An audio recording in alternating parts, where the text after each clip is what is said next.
Manipuri Wari Pambi Channel na tabiriba pumnamakpu amo hana taram noksari ngasi amuk mayamni ngaihak pothana na bagitamak Manipuri wari masa amakak pu dunalaksari wari masa sige maming Hu Pambi wari masa se ngaihak taminarasi. Hey Sabi karigino nang na aigi sinthakta waja saduna nganglibase ima puknungdagi yauraklabasibo nanggumba na semdokpa na tiklaw chaningba chatkani tauningba taugani kusine kusi asawba na henman khiduna theklamba masado nikpa ama yaurok-i saurei makhutlo masawo ngangba yaba nganglamlaba matungda fet tauramlaga makhong ado kupthang thangladuna imungdagi thokhi tasengna maksu malika ngasidi magi nupa saureigi sinthakta wahi kharadi arangnana khumkhre nahan makai ngangthoktana puknungda omduna lairakpa wahi oibana wahi singado thang mayagumba kharadi yaukre madudani saureina saumankhiduna masado phaijai chatlibado saureigi mimang pumang yengdana hui singanbigum khonganba matau aduda malika makha amuk tarudre sitha hoba wari kharadi puknungda prik prik saugalai tainafam leitabadagi satpada sahumnaiba amadi kolikki makol kharadi thokli imung ado tanja adumaktada jagoigi khutpu ama thunglei saureiga masu manaba mama puknungdagi theklaklaba kharasu yaurai makoibu ubumaktada saureigi maithongda uramba asawbagi rupa do mangkhre maithong ado momon taurai asawbagi mairina kansilamba singli nauri tongsa singado hanagum thot thot launa petharai mahusagum thekladuna jagoigi tantha amaga loinana satpa horai ingna sikna leijaramba anganba ayuk ado leptana yairakliba jagoigi punglona naihalak-i poklakpada mapok matang phai ham chawi haiduna saurei kanba ming asimak ahalaman singna nungsina thonkhibani pungkak saurakpadagi di pokpada yaurakpa matik mayai singado uthorakpa horai mahakna tauthorakpa pumnamak hana leiramba sarabigi ona tainaba ngaktani haibasi mahak masadi khangjadabagumbani furit lonba rumal lonba keba makeup tauban singbase asengba nupi amanaga henjinba ngamba nate pisumdana eyebrow sinbaldana lipstick aduga hunjindana nail polish pamjaba masuna pink amadi jalembu khwaidagi pamjaba fizolna salwarni sauraga thekpagi chang ase asom hengalakpadagi mamaithangdadi tanaina theklakpadagi jagoi haiba kala asida chusinarakhibani hojikti jagoi saba saurei haina mabu khangnare asambida jagoi saurei haina sumabu khangnei imunggi ahalaman singnadi mahaki mapok asimak taibang sembi mamapu mahaki kusemda ngakpifam thoklaba asoiba amani haiba sida yaningi mahakna tauthorakpa pumba auba singi mafamda ona tainaba hainadaba amadi hangoiba phawraba sumangondadi sauthokchaba amani ikai khangdaba haibase mahaki mafamdadi pamjariba aningba ama mimangda maning tauna uthokpa ngamnabagi maman yamlaba pambai amani matang ase yaurakpadani mabu punsi khongloi oina phangjaruba malikana konthong wang malana mimangda sakutpa ngamdana lelaklibase jagoi haibasimak saureigi mafamdadi laina piba mamal naidraba khudol amani auba misingna amadi imung manunggi mioisingna satpada thei haiduna saiba ngangbadagi maning tamna thekpa ngamjadabado jagoigi matengna maning tamna thekchai jagoigi mapandagi thawai tana setchaningba nupigi phizol makhai maning tamna setpa phangjai maibi sanglibani haiduna maibigi phizol setuna lai haraufam laibung kayada jagoi thekna sadokpa sungammi mahaki lutongda yauraklaba sathikraba magul amadi masak phajaba pakhang uba yadabasini mobile gi facebook ta sangduna masak phajaba pakhang masa kayagi marakta mathoina pamjaba pakhang thiba lepte mahakna ngaujaba masak phajaba pakhang singda message thajinduna nungsi kaihobagi thabak leptana sathai misak miong yengdana message thajilubagi mina chaitharakhibasu kongaini mathoina pamjaba pakhang ama phangnaba thibada sopa ikaiba sangde saurei thiba kanbagi mahi oina mamaithangdadi masak phajaba pakhang ama boyfriend oina phangjare saurei pattatpa makhai nungsinare wajamangi mahi phangle matam chuppada mahaki nungsi manglanda tauduna leire Saurei ahing suppa mobile da message thana duna loiba naidaba romance ki wari kayani wari sana sana nongan khiba kayani yumgi nupi ama manakti sau sau na leiri haibagi wakhal san khidre Saurei nong matasu Malika gi manakta sanglaktuna hiplakhide asumna wahan thok leitana haukiba ahing se masing thingamdana haukre Malika kayarak hanna khallaba tungda ikai iki pumba thadoktuna chap chaba ama khanglage haina leple hiplambadagi fuk haugali pulliba sammado thadokle setliba phiado fidol singkhal aduna Saureina hipliba phamung ado tamna sangsila I kangkhal ado haidokladuna Saurei gi manakta tapna hipthara I karino nangna tawrise Saurei ifing phingna Malika da hairakpani Saureina nganglibado tasinadana thawa isa sadabagi mongda Malika Saureina khangliba mol aduda kokluzaba numitki senghi manam koktriba samado isai sai thokladuna khangjila I kham thengna hainadaba matau uladuna Saureina saurangna na haira I aina hairiba senangondani aina hainade hairedana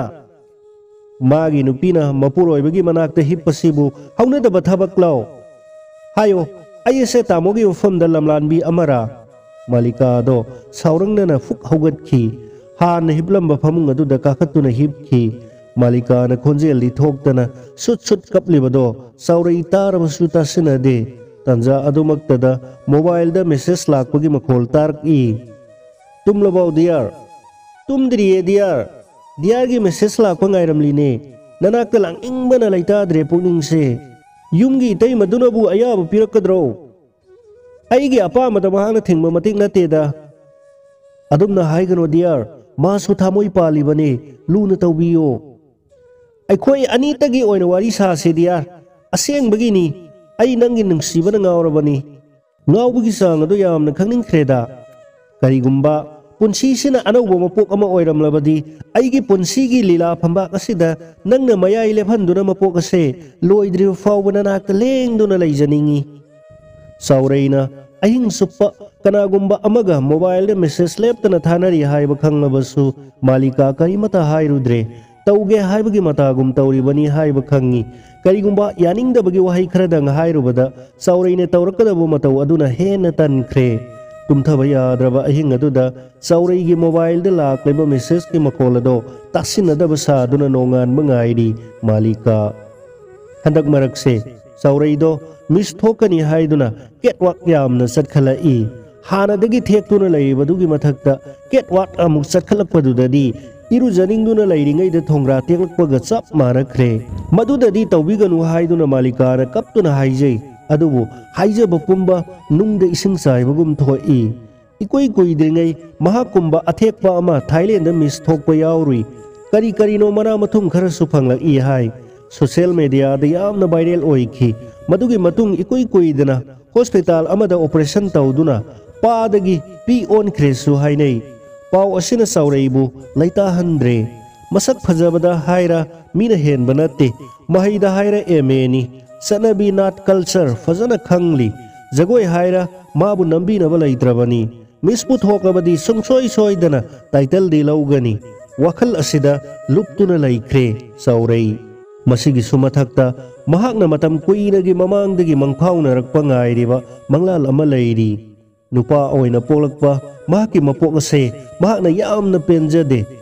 mahaki asengba thawaidi nupini haibase masana yajaningi pipa oningbata onba yaraba matamni thawaisi asengma mapu oiriba haksang aduni mahakna lining oiribasi kariguma mahaki haksangna pi on manumit tumaktada thawai makni khanna nungsijari mahaki manglan gi hero do taibangda mahaki khongloi soidana oige haibase mahaki wasakni pandamase phangna basangse lakleba lambi asida Malika na asauba khorau ama oiri haibase Saurei khangkhidabadi natte karino nangna tawribase yamna thuna hogalu aigi paukhum pidriba makai ai phamung asidagi hogaloi kari paukhum no nangna pamlibase hayu kari paukhum no phi komlapna Saurei gi phamung da long na hiplambi Malika mapi ado khomjiladuna phuk hogalaga kangthol na makhong ado yan thaduna phamli tharakta huliba asawbagi mihul ado tapthau haiba yaramde हाइदोकपदा लेम्ब लेमदब थिरक्त्रे मालिका पुनिंगदा फावरिबा पेंदबसिंग अदो अकाक्पा थमदना हाइदोरई ममा हाइबा नुपी अमगे फंगफम थोकपा हगदो फंगनबीरोइदबा लैरबदी करिगिदमक अइबु लुहोंगदुना युम मसिदा पुबिरक्खिबनो तामोगे अपाम लंबीदा आई करिसु अथिंग पीरोय तामोना लौनिंग सकलो लौरुरबसु नहाक अइगी पुरोइबनी नहाक अइगे इफमदा असेंग नुपा हाइबदो अमुक्तदी ओइबियु अर्थ थोक्त्रब युम्बाल असिदा अइबु कयाम कुइने हिंखो हाइबनो अइ यामना वारे तामो अदुगुम्बा ताबदा सौबिंग लाबवादो अइगोंदा हाइरकनुको अइदि हाइसिनी नंगा पामलिबु पोसादो अइ पीबा सुंगम हे ngamjaroy हाइबसिनी को ngamjaroy sungam he ngamjaroy ko adudi hayu nupa amagi matik ado ngakpa ngamloidaba leirabadi karigi kokta kogek yettuna borgi saktam lauduna aibu laubula khibano malika gi wahang asida saureyado fet tawraduna mamit ani ado malika da saurap yengaduna hairei o wahang ado aingonda hangadaba nati hahayo nuok punokjaningi wahang ado aingonda hangbagi mahuttane pipa ani khakki semba khunai asigi चनबी खक्तदगी हेन उबंगमद्रबा नंग आइगी अहल लमनसिंगदा हंगदबने हंगदबा आइदी सुमनतगी मखोइगी अपांबा दो थुंगनगिबा खक्तनी अदुदी तामोना आइबु लुहोंखिबदो तौसिनबनी हाइना लौरबा सुकाइदे चौरैगी खजिक्तसु खंथदना इयांग यांगना खुमदोरकपा पाखोम मदुदा Brazil लिसिंग अमना कोकथक्ता तारकबगुम थोक्खिबनी मालिका तुमदना मंगलाकनरबा महाकी वखलदो मिकअप थोकपा ngamdana wan thok leitraba punsigi akanba irai amada asum luptharai sintharakleba piado taithok pinaba kanasu leitana phana kuina tuminna leiruraba tungda malika sonthaраклeba pungning adubu namat aduna saurigi mafumda hairai tamogumba kaya ama sukunai asida pikthana leiri haiba aisu khangi mioiba moina aihak makhoibu kai khumnai wakhalol asimangna tamogi ahal lamansingna aibu imo oijage hairakpada isana yai haikibani aigi iralama hairabadi tamogi thamoi masak khangudaba si khaktani masimadi ai tamoda haidaba ngamdre tamogumba kaya mana pamba lambi da sanarabasu yum panari nupa ama oibagi gunado ngaktuna mapa haiba mingthola do fangduna kunaigi hauna lonsan ado ngakna sanari tamodi madu karigi ngakpa ngamdrebano nangna oja saduna aingonda adumna lecture tawrakanu haidana kayarak haikrabani taibang mioi basibu manaba sacha amada hairaga sabada tugi mitam amani haina khanbro khutpi khunau gum khenaba kharadi leiba dum tabani khenaba singadugi manungdane o aiso amane ama mai ising akhak arau amata karimata changkhidre malika gi thamoi gi wakat amadi mitki pi sauregi mfamda arembani ख्वांग द पोलोई सेतुना अहल लमन पिरक्प bore आशीर्वाद के लोइनना yum असिदा लाखिब नुमित अदुदगी मंगजरक्प मंगलान पुमनमक कायरे साक थोंगबी सानबगी युम्बान पुंसी अमगी मयक सेंग्रबा अमंब लंबी अमदा कयाम थौना लैना खोंग थांगबा ngamखिगदौरिबगे वहांग असिना मालिकागी लैताफम खंग्रब वाखलबु हन्ना लमुकना हल्ली मसमना इफाफा के मौबगी मतौ अमदा याउदना malika mapamgi thongjinda leplei nupi oibisingi aruba matang yawraklabadi apokpi mamana khwaidagi naknaba marupni hainaribani adubu malika wakhalase apokpi mamagi mfamda tamthokkadaba ikaiba fawi adubu tamthoktabadi yadre wahan thok leitraba mahakki yumbal punsigi tayongpal taiwanaba wari singado apokpi mamagi mfamda amata sithadana lerai wari pumba taraba tungda nakong ani suhaningdabagi matauda malika bu themjeladuna mamana hairei imagi bema nahak maugi singda salabani khunai chanabi haiba masulairi bani pumna makado yumgi mau ama oina thengnaba tabani ne sanabina aibu maugi singda salhanbirabasu aihak ngasi fawba leisari ima ai isani isabu minamduna kayam koine hingkho hairibano ima pamelni khanna marum thukna hingjage khalluba mahakado hu pambi oiramle ima punsigi ayyum aduda haningdre ima adumna hayidi ne imagi be manangbo napuroiba amagi mafamda chatkadaba nangi thogolol aduda kaiganu isa sidi thengkhragani channa ba tawrone nangbo aigi khang mangambagi pankhaya do yawrabani ima fare aigi awaba se imana phawba khangbidrabani na aisa lage yum adudagi thorakpa tabada tu chunglaba paw ado ngairo ko ima ai chatle Malika do huk hawatuna thora I mamana hanna kauribado ta khidre konthong wang malan khre saurai do arapa mapalam gilam amada masalayeng lugani haiduna chatkhiba numit phana koi khre ngasi yumda thunglaragani haina ninphung ngai masada thoidokpa anaba laite haiki naknana imung amada laiminariba Malika di khangi mahaki aningba amagi damak chatkibani yumda halakpada saureina oirakadawriba saktamado Malika wakhanna lam silubada tu chungba phawi wakhalgi mitmangda uriba saktamaduna thoinsin oiduna chaklakleba asawbugi mai ado maka phongla I machil thoraba thang ado khubam chena paisile irang langna uriba thangi maya aduda hanna yengi amuk sumit mangda ura I na pumlop luplaba singam nangamdana on thoina tharo onduna khangliba kanagumba ama asawbana lakhallaba Malika makutta chena pairiba thang aduna saina khangliba misak adugi mabukta hanna thinjilli adumakta da pendraduna mamai aduna matin pen sitchilli bairi bigi saktamda mamit ani ado laukthokuna on thoiriba misak aduda pena yengli thangnaba mikupta Malika leplambadagi laimaida famthara I tanja adumakta da phone khingla I hello kari accident thokle haiba hospital da phibam yamna lure haiba hujikpo Malika makhutta pairamba thang ado khangudana laimaida thadakhi mitmangda amuk hanna uningba phawdraba misak amagi phibam kairaba saktam ado uraga kapningba phawkhigadra asini asigumba mikup asida Malika miludagi pi mari kharadi sintha ningki adubu mahaki thamoina milu anida pi marik ama phawba sinthanana bagi ayaba pirakhide